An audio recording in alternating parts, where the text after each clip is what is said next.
আপোনালোকে নতুন নতুন জনসাধাৰণক আপোনালোকৰ ষ্টুডিঅ'ত মাতক, মাতি আনি তেওঁলোকৰো সমস্যাসমূহ সোধক।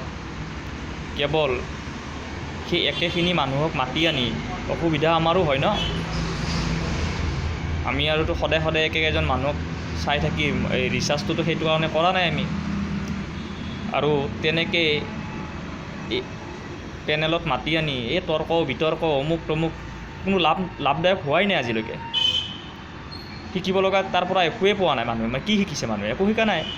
গতিকে নতুন নতুন নৱপ্ৰজন্মৰ লগতে আকৌ বহু মানুহ আছে নহয়, আনক তেওঁলোককো পেনেলত বহাওকচোন। তেওঁলোকেও এটা মনত আনন্দ পাব, তেওঁলোকেও নতুন কিবা এটা শিকিব।